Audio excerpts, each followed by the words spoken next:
Welcome to the Golden Seams podcast.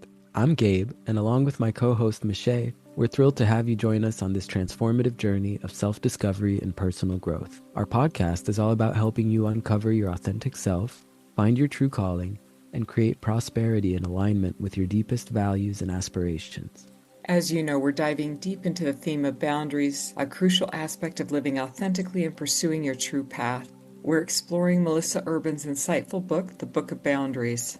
Chapter 11, Gifts to the World, How to Hold Your Boundaries and Everyone Else's.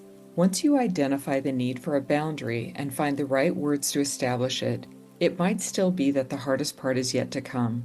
Holding your boundary and dealing with the pushback, anger, or manipulation that might follow can challenge anyone's resolve, especially if boundaries are a new practice for you. You may need to accept that not everyone will like or understand the limits you set. This chapter will prepare you for these situations and give you the words and strategies you need to effectively hold your carefully considered boundaries. Thus from Melissa Urban's Chapter 11, How to Hold Your Boundaries and Everyone Else's. Today, Gabe and I are going to be discussing dealing with boundary pushback, defensiveness and what it is actually covering up and what it's about, repatterning, deliberate pushback when setting your boundaries, recognizing people's initial reactions as not being always how they want to show up, and what you can do.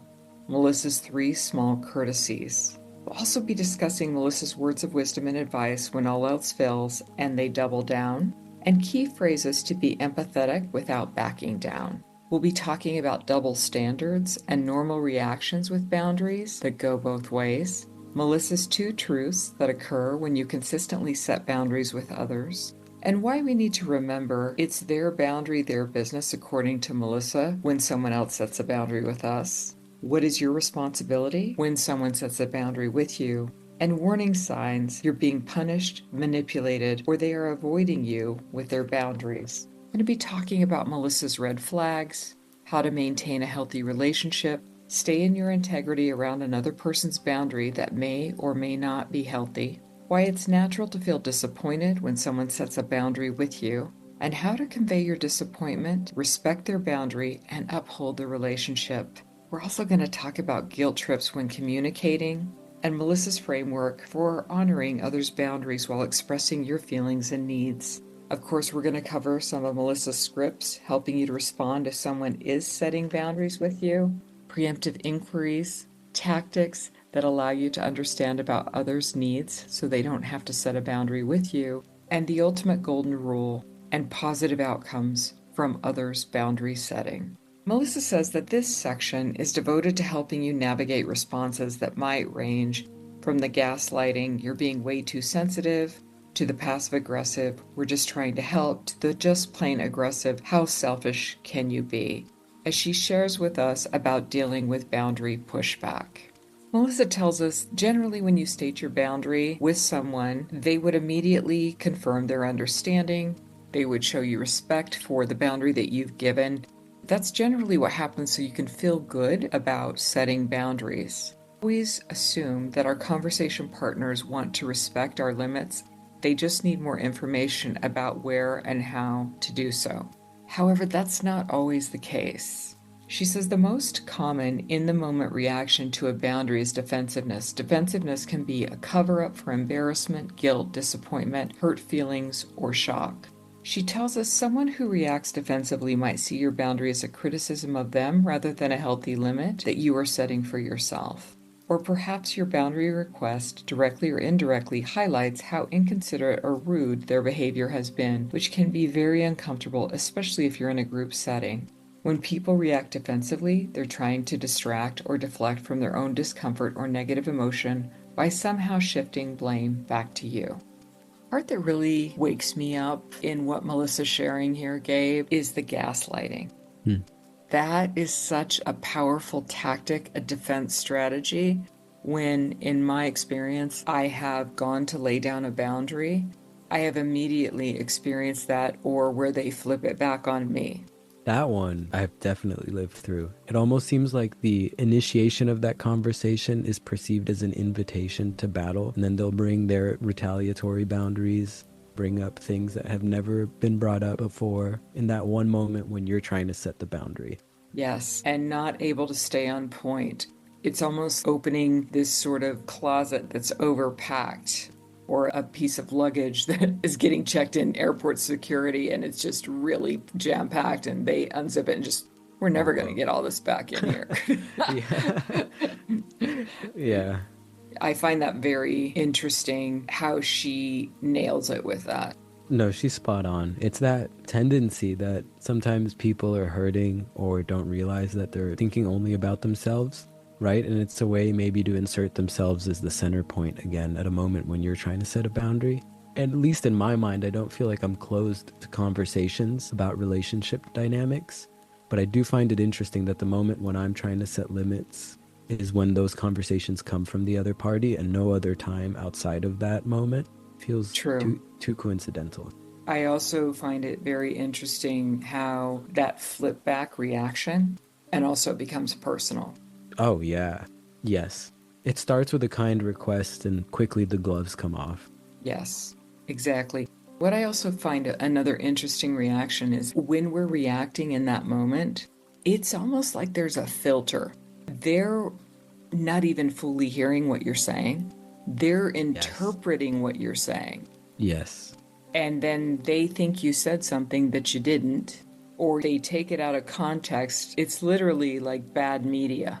Or they just unwillingly or unknowingly share their deepest insecurities. Freudian slips, maybe. Mm-hmm. Sometimes the juxtaposition of where you're coming in from and where they hear it at is pretty revealing about their state of mind or energy. Completely. That is completely true. These are all experiences that I've had. It is why I really wanted to shy away from boundaries. I wish she had addressed this chapter in chapter 1.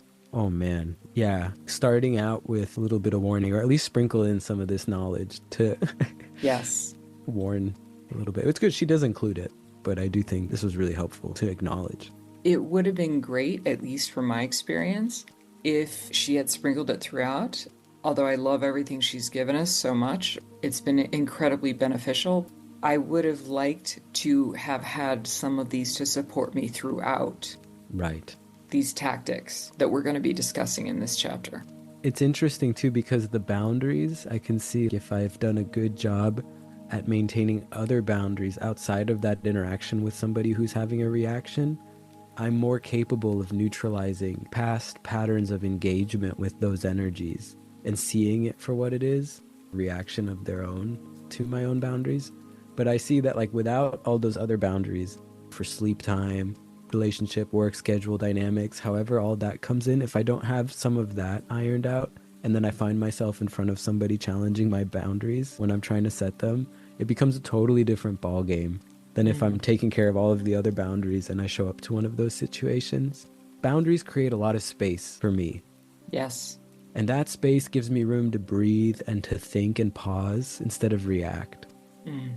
But I do feel like family, friends, and other deeper level relationships will trigger things if there's disappointment or upset in our authenticity.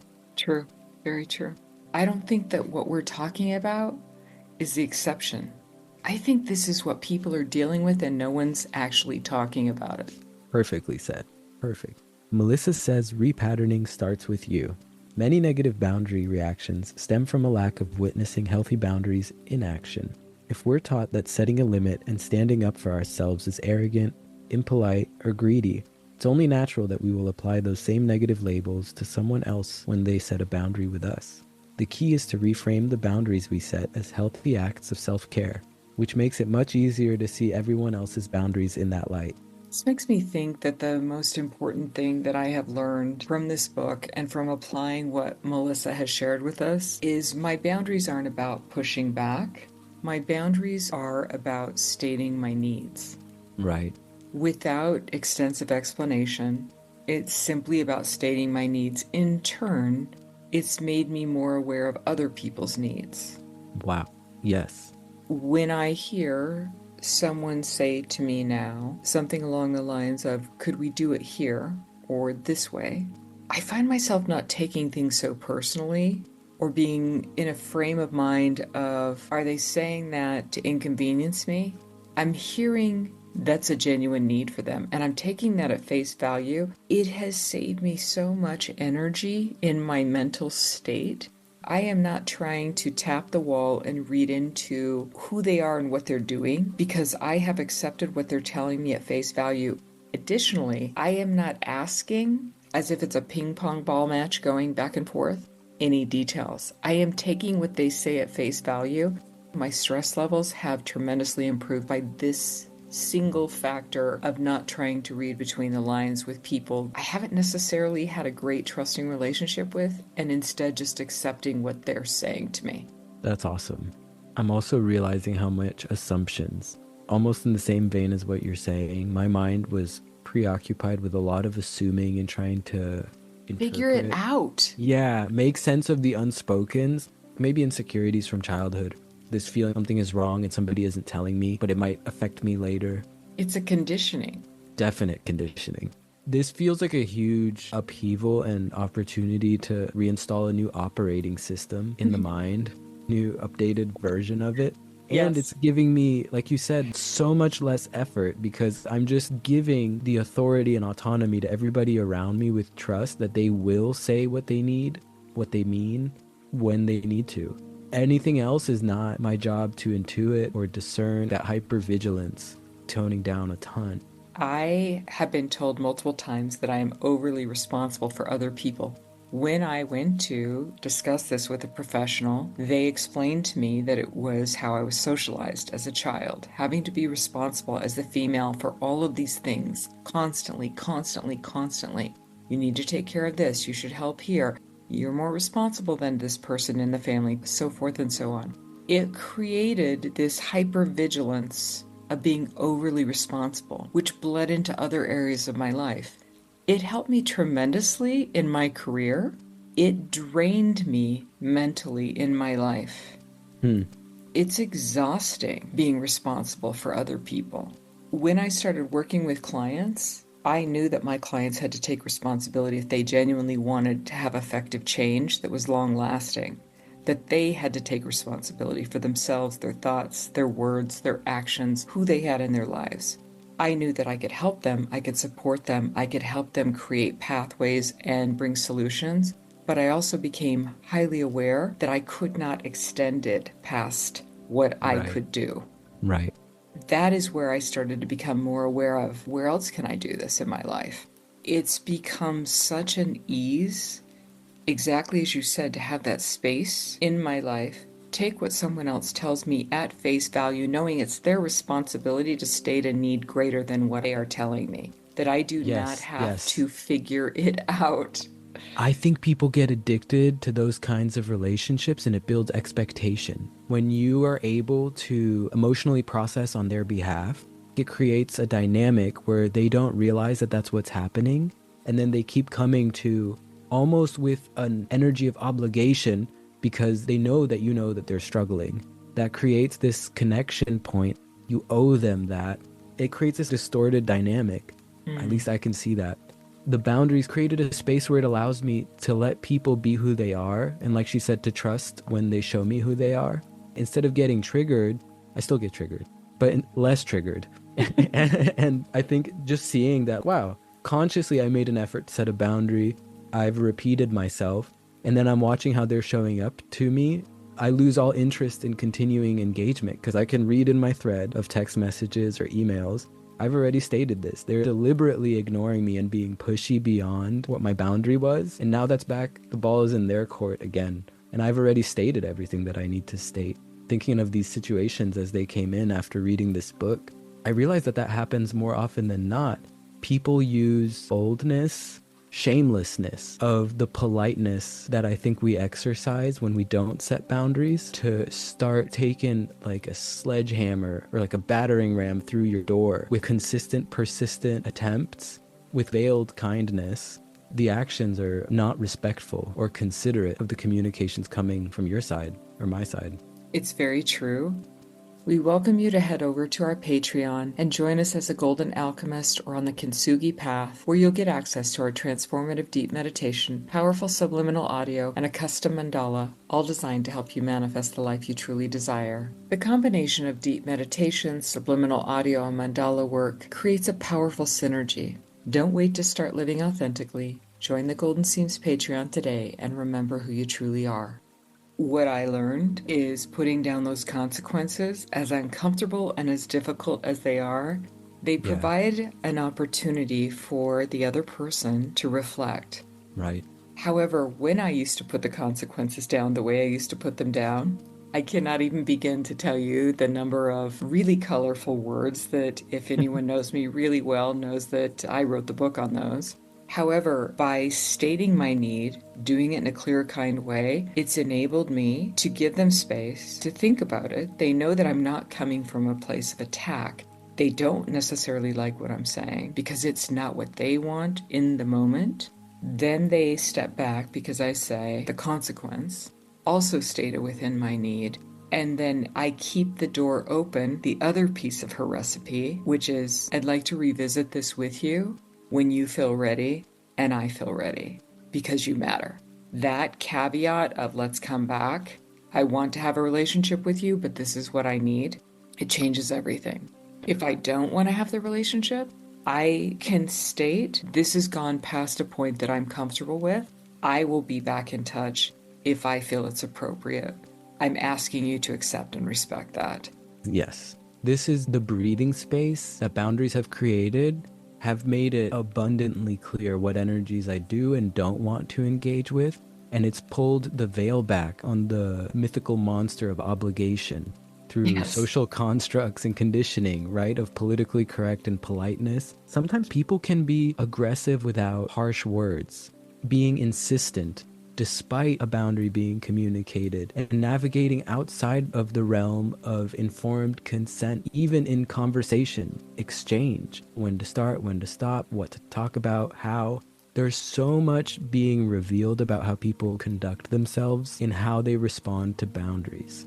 And that's what I keep getting blown away by. So much information comes out in conduct of my own too when I see somebody. Been wondering too how life's going to change with this new space, how much the experience will evolve by allowing it to be a baseline and learning that it can be. True. And for me as well. Melissa continues, while defensiveness is often a subconscious reaction, other responses can feel more deliberate. Some people may try to convince you that the boundary you're setting is selfish, unreasonable, or rude, as a means of avoiding accountability for their own actions. They'll argue that the issue isn't their behavior. It's that your boundary is unnecessary, overly dramatic, or punitive. If they can convince you that you're the one making the unreasonable request, then they have nothing to apologize for. And they may go to great lengths to gaslight you into believing you're in the wrong for asking them to respect your healthy limits. People also get mad when it feels like you're taking something away from them, even if they never had a right to it in the first place. These folks may apply all the tactics: defensiveness, hostility, blaming, manipulation. Because if they make you feel bad enough, maybe you'll drop this inconvenient, for them, boundary altogether, and then life can resume as it was. This is common when you've been letting someone overrun your limits for some time now, and they've become used to the ways you've allowed them to take advantage of you. People reacting this badly to your boundaries means you're revoking a privilege they were never meant to have. And I really liked that. She continues, and in many cases, how someone ultimately responds to your clear, kind boundary will tell you everything you need to know about whether or not the relationship can be salvaged. Amen. Amen. I don't think that there is a better way to state exactly what she's saying there. All the tactics, all the details of the tactics, she's encompassed everything that we've all experienced, potentially many things that we've even done. I don't think anyone's blameless, and that includes me times infinity and beyond. I find so much truth in this.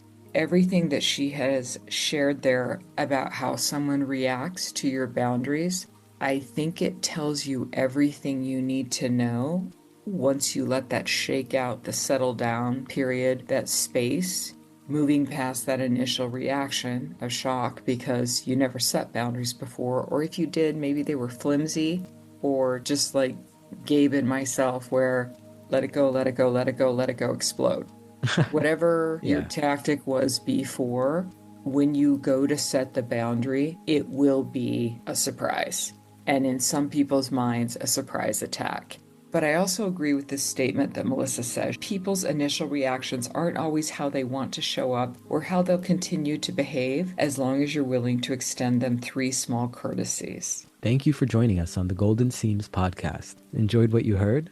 It's just the beginning. For our full-length discussion, subscribe to our Patreon, The Golden Seams. You'll get exclusive access to extended conversations, bonus content, and more. Don't miss out. Join our community and dive deeper into the topics you love. Support us on Patreon and unlock the complete podcast experience. We're truly grateful for your presence and participation in this journey of self-discovery and personal growth. Remember, your path to authenticity and prosperity is unique, and we're honored to be a part of it. If you found value in today's episode, we invite you to like, subscribe, and share it with others who might benefit. Until next time, keep exploring, keep growing, and keep shining your authentic light. This is Gabe and Michae, signing off from the Golden Seams. May your path be golden, and may you find the strength to mend and beautify the broken parts of your life, just like the art of Kintsugi.